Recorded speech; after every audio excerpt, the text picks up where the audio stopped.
Level 1. The applicant. The form arrived in the mail. 127 pages. The SF-86 Security Clearance Application for National Security Positions. You sit down with it at the kitchen table like it's a tax return. Except a tax return doesn't ask about every foreign national you've spoken to in the last 7 years, or whether you've ever paid a doctor in cash, or whether any member of your family has ties to a foreign government. You fill it out anyway. Every address you've lived at since age 18, every job, every trip outside the country, every person you've told a lie to. That last one isn't actually on the form, but they'll find out. You submitted it 6 months ago. You have heard nothing. This is normal.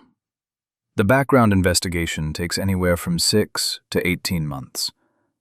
The CIA is not checking that you're a good person. They're building a map. Every inconsistency between what you wrote and what they find becomes leverage, not against you necessarily, but a data point. The goal is not to catch liars. The goal is to know everything about you before you know anything about them. When the call comes, they'll schedule the polygraph. Not a standard polygraph. A full-scope lifestyle examination. The questions are not what you expect. They ask about affairs, about drug use, not just whether you've done it, but how often, and whether you told your doctor. They ask about debt, about things you told a therapist. The polygraph examiner is trained to notice the pause before you answer, not just the answer itself. You pass. Your pay grade starts at GS7 or GS9, depending on your degree, roughly $50,000 to $70,000 a year. For a job that doesn't exist on your tax records the way it does in reality, your official employer is listed as something generic. Your friends ask where you work. You've already practiced the answer. The last thing they ask you to sign is the publication review agreement. Everything you write for the rest of your life. Every book, every article, every social media post about anything remotely connected to national security must be submitted for review before you publish it. You sign it without fully understanding what you've agreed to. You don't have the job yet. You have the obligation. Level 2. The Career Trainee. The address they give you is a post office box in Virginia. The facility you're actually going to is called Camp Peary. It sits on approximately 9,000 acres near Williamsburg, Virginia. The U.S. government does not officially acknowledge its existence as a CIA training site. Locals call it the farm. The name comes from a World War II-era hog operation that occupied the land before the government took it over. The hogs are gone.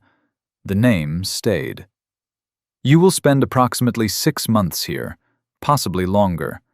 According to reporting by Time magazine, the CIA spends around $150,000 training each career trainee. You believe it. The curriculum includes surveillance detection, hand-to-hand combat, firearms qualifications, foreign language reinforcement, and tradecraft, the art of doing intelligence work without being caught doing it. The dead drop exercise comes early. Your instructor hands you a Starbucks gift card. The balance on the card is the signal. $14 means the drop is clean. 0 means abort. You memorize the protocol and think it sounds cinematic. Then you run it in a real parking lot with real surveillance teams following you, and you realize you walked straight past your counter-surveillance point because you were focused on looking normal instead of looking. The SERE component comes without warning. SIR. Survival, evasion, resistance, and escape prepares you for capture. The night raids happen between 2 and 4 in the morning. No notice. Instructors enter the barracks, and within minutes you are hooded, restrained, and in a stress position trying to remember the protocols you reviewed 6 hours ago while completely awake and confident. Sleep deprivation is the first tool. Disorientation is the second. By the third day, some trainees ask to leave. That is also information. You don't ask to leave. What nobody tells you before you arrive, the person who graduates from the farm is not the same person who arrived. It's not ideology that changes. It's something quieter. You learn that your instincts are unreliable, that the way you naturally present yourself, open, readable, human, is a vulnerability. You learn to manage it. You practice managing it until it becomes automatic, until you cannot remember clearly what you were like before you practiced. Level 3. The Junior Case Officer. Your first posting is overseas. You have a cover story, a covered job, and a list of developmental targets, potential assets the station believes could be cultivated. Cultivated is the word the agency uses. It's a gardening metaphor for a process that involves systematic deception of a human being who trusts you. The process is called SADRI. Spot, assess, develop, recruit, exploit. You spot targets through the social environments your cover job gives you access to. Embassy events, local government functions, university conferences. You assess them. Motivation, access, vulnerability.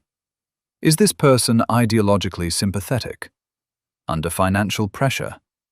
Resentful of their own government? Then you develop.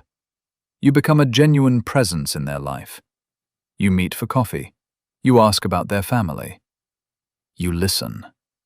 The man you are developing, you will not use his name here or anywhere, works in a government ministry that your station cares about. He has a daughter studying medicine in Europe. He worries about money.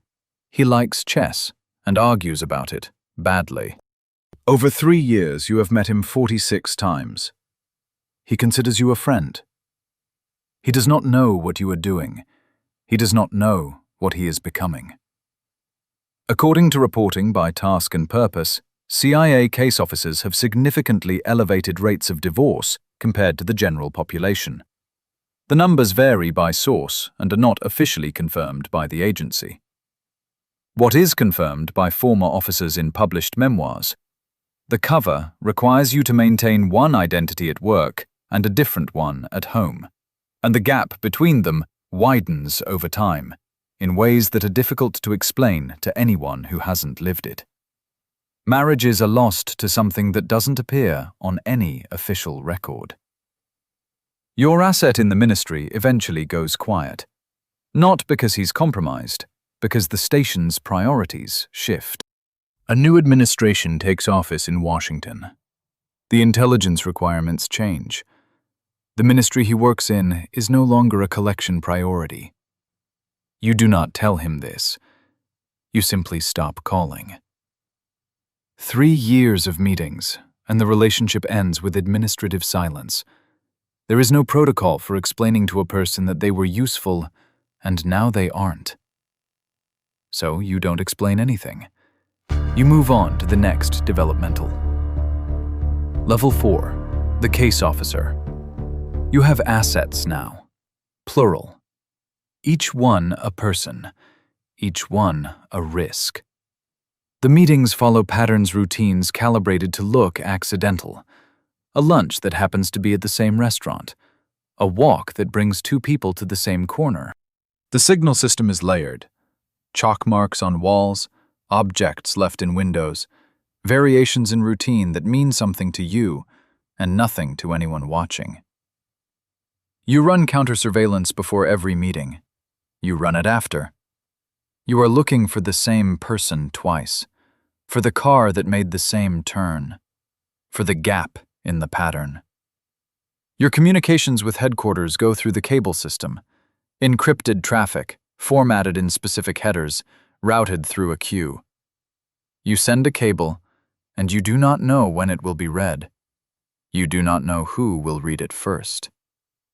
You do not know what decision will be made before someone responds. The cable disappears into a system and returns with instructions that were written by someone who has never met the people your intelligence is about. You are under official cover. That means your real employer, the CIA, is protected by a diplomatic layer.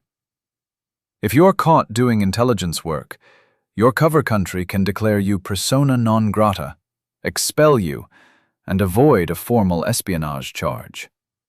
The Vienna Convention covers you. You leave on the next flight. It is inconvenient. It is not fatal. You have an asset who is not undercover. When that asset's identity is flagged, not this year, but eventually, with another officer, in another station, the cable that reports it uses only the cryptonym, a random string of letters and numbers representing a human being you shook hands with in a parking garage. The cable is filed. The cryptonym is retired.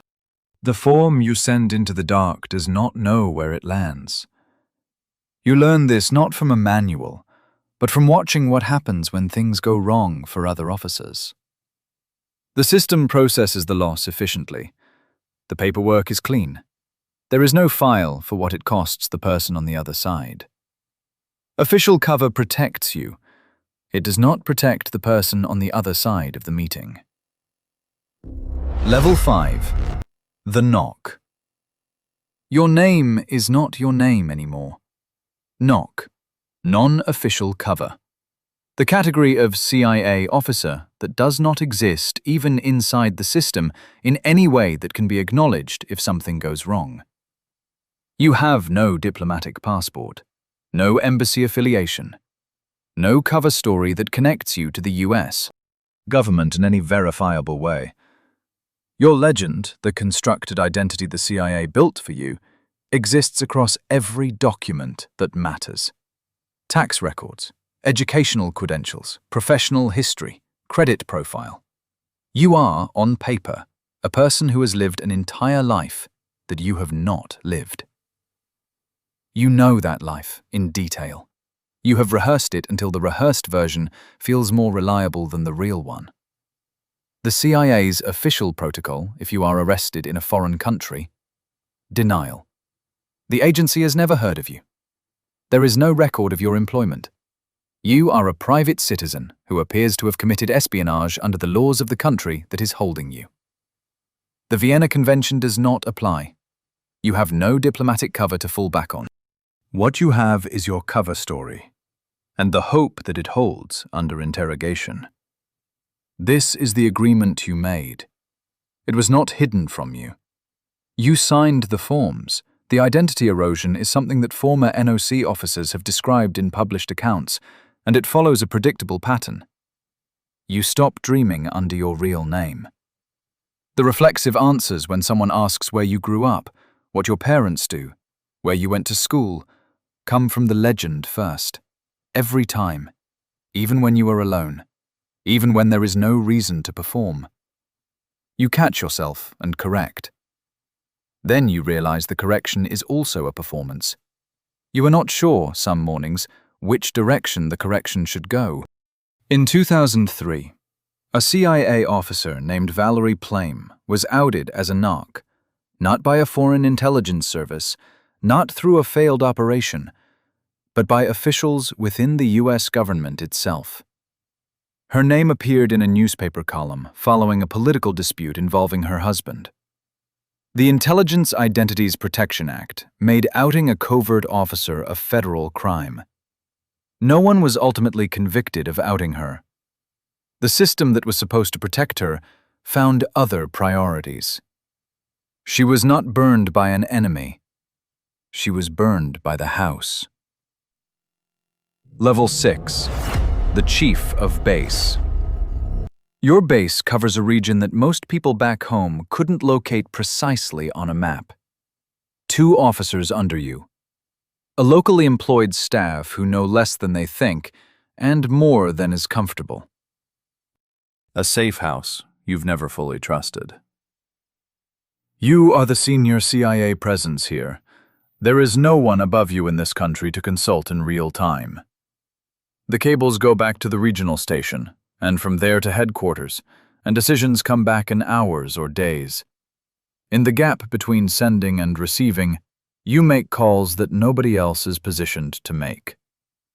The difference between a base and a station is size, but also something harder to measure. At a station, there are other officers. Someone to eat with. Someone who understands, without explanation, why a particular cable troubled you. At a base, you are functionally alone in the way that matters. The decisions are yours, and there is no one in the room who shares the weight of them. You have dinner twice a month with a ministry official who believes you work for a private consulting firm. He gives you things he considers harmless, and you consider valuable. He does not know the difference between the two categories. Over the meal, he talks about his family. His eldest son just started at university. You ask questions about the son. You log the information. The names in your cables are not abstractions. They are people you have shaken hands with. People who poured you tea and asked about your country. The cable format strips them down to initials, cryptonyms, function. The distance between the person at the dinner table and the designation in the cable is a distance you maintain deliberately, because collapsing it makes the work impossible. You're starting to understand what impossible means. At the base, the names in your cables are not codes. They are people you have shaken hands with. That will change. Level 7. The Chief of Station. You command all CIA operations in this country. Every asset, every officer, every ongoing collection effort answers ultimately to you. The station is large enough to have specialists, a targeting officer, an analyst attached from the Directorate of Analysis, a technical operations team you interact with mostly through their outputs. The US ambassador technically outranks you. This was formalized in 1978 under the Turner-Vance Agreement, which established that the chief of mission, the ambassador, has authority over all US government activities in their country, including intelligence activities. In practice, the relationship is a negotiation. The ambassador controls the country relationship. You control information the ambassador needs to do that job. The leverage moves in both directions, and both of you know it. In Santiago, Chile, between 1970 and 1971, the CIA spent approximately $8 million on covert operations designed to destabilize the government of Salvador Allende. This was documented by the Church Committee investigation in 1975 and 1976. The chief of station at the time was operating under authorization from the highest levels of the Nixon administration. The Church Committee found the operations to be illegal under Chilean law and, in several respects, inconsistent with U.S. law. No charges were ever filed against any CIA officer. In Jakarta, Indonesia, in 1990, CIA station operations reportedly facilitated a commercial outcome. AT&T received a $50 million telecommunications contract following intelligence work that benefited the negotiation. This has been reported by journalists covering the intersection of intelligence and commercial interests. The station was operating within its authorized mandate. The mandate included promoting U.S. commercial interests. Authorization flows down. Accountability flows nowhere. The cables you send describe operations. The cables you receive describe what headquarters wants next. Between those two data streams, you manage a country's worth of human relationships, cover stories, and collection targets. The people making decisions in Washington have not been here. They have not sat across the table from the people you're reporting on. They have the product. You have the context. The product travels upward. The context mostly doesn't. Level 8. The Division Chief. Langley, Virginia. A desk. A window that looks at other windows. The field is behind you. You know this in a way that is partly loss and partly relief, and you're not sure the ratio is what you expected. What you have now is the full picture, every station in your division, every ongoing operation, every asset reporting into your geographic area of responsibility. The Directorate of Operations controls approximately 75% of the CIA's operational budget, and roughly 60% of its personnel. Your division is a significant fraction of that number. You read cables at 3 a.m. sometimes, not because the job requires it at that hour, but because something came in from a time zone 8 hours ahead, and the cable is flagged priority, and you are the person it's addressed to. You read it, make a decision, and send a response. By the time you wake up at a reasonable hour, the response has already generated action on the ground. You approved an operation last quarter. The cable you signed was 17 lines. It described a collection approach, an asset profile, and a risk assessment. You read it in the context of 4 other cables that arrived the same morning. You approved it. You do not know this morning whether the operation is still running in its original form, or whether field conditions modified it in ways that haven't been cabled back yet. This is normal. This is the structure of the work. Between 2010 and 2012, according to reporting by Foreign Policy, the CIA lost approximately 30 assets in China. The Chinese intelligence service had penetrated the CIA's communication system used to contact those assets. The assets were arrested. According to the same reporting, a significant number were executed. The breach took nearly 2 years to fully surface. During that period, the CIA generated alternative explanations for the loss of contact with various sources. Technical failures, operational security lapses on the asset's part. The alternative explanations were wrong. You were not in this division during that period, but the structure that produced the breach is the same structure you manage now.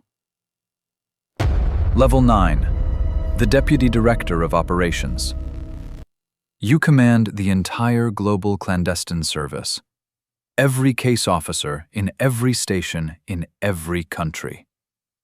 Every NOC operating under a legend the agency constructed. Every asset, every developmental, every operation currently running or pending authorization. The information chain from field to your desk passes through no fewer than 6 layers of summarization, editing, and prioritization before it reaches you. By the time something lands on your desk, it has already been decided what you need to know about it. Aldrich Ames worked at this level. From 1985 to 1994, Ames, who served as a CIA officer and at points had access to Soviet counterintelligence operations, sold the identities of Soviet assets who were working for the CIA to the KGB. He received approximately $4.6 million. At least 10 CIA assets were executed by the Soviet Union as a direct result of the information he provided. Possibly more. For 9 years, the intelligence service whose entire operational premise is the detection of foreign penetration failed to detect the penetration within its own senior ranks. When assets began dying, the CIA generated explanations. Operational security failures by the assets themselves, Soviet counterintelligence successes through other means, tradecraft errors. The alternative explanations were wrong. The CIA was not the organization that caught Ames. The FBI was, in 1994. 9 years after he started, CIA Director R. James Woolsey resigned following the Ames revelations, not because he was personally implicated, but because the scale of the institutional failure required accountability to land somewhere visible. It landed on the director. The system that generated the failure continued largely unchanged. You know almost everything. The field cables summarize what happened. The station chiefs tell you what they're running. The division chiefs tell you what they approved. At each layer, the information has been shaped for the layer above it. You receive a picture of the world that is composed entirely of other people's editorial decisions about what you need to see. The assets who are dying somewhere in that picture. Their deaths arrive in your cables as cryptonyms retired. Level 10. The Director. The Oval Office, Tuesday morning. 6 people in the room. The President, the National Security Advisor, the Chief of Staff, a note-taker, your principal deputy who waited outside, and you, holding the President's daily brief, the PDB. The PDB was compiled overnight by analysts working at the GS-13 to GS-15 pay grade, between $100,000 and $160,000 a year.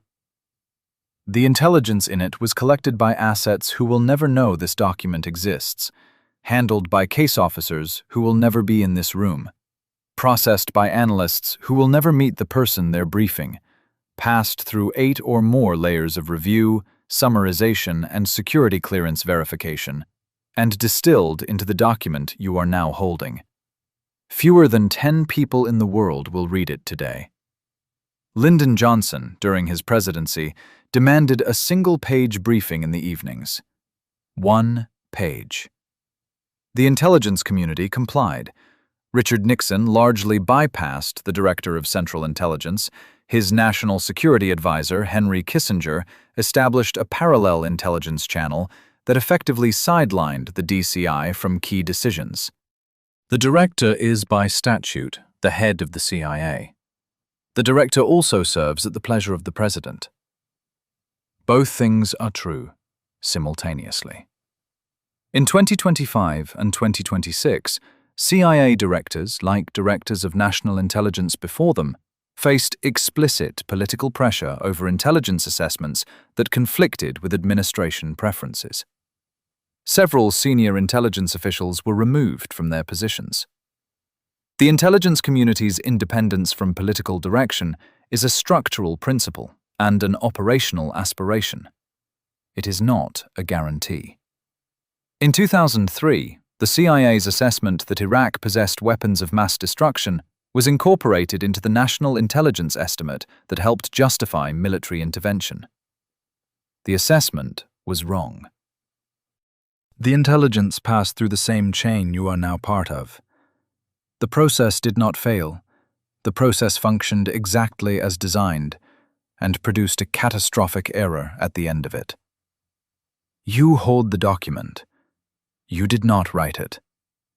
The intelligence it contains was collected by people you have never met, about situations you are briefed on but did not assess, for a president who may find a reason to distrust you by next week.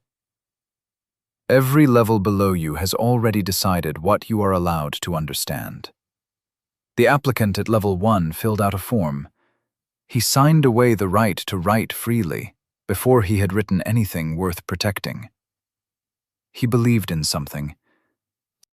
The director at level 10 holds a document he didn't write, about intelligence he didn't collect, for a president who may not trust him by next week. Between them, 9 levels of people who lied, followed orders, approved operations, burned assets, and told themselves it was necessary.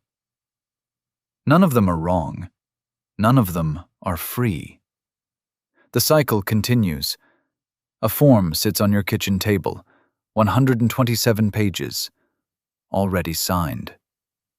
You don't have the job yet, but you've already agreed that everything you write for the rest of your life belongs to them first. This is the CIA, the most powerful intelligence organization in the world. 21,000 employees. None of them will confirm they work there if you ask the wrong way. By the end of this, you will understand what every CIA officer eventually understands. The system does not protect you.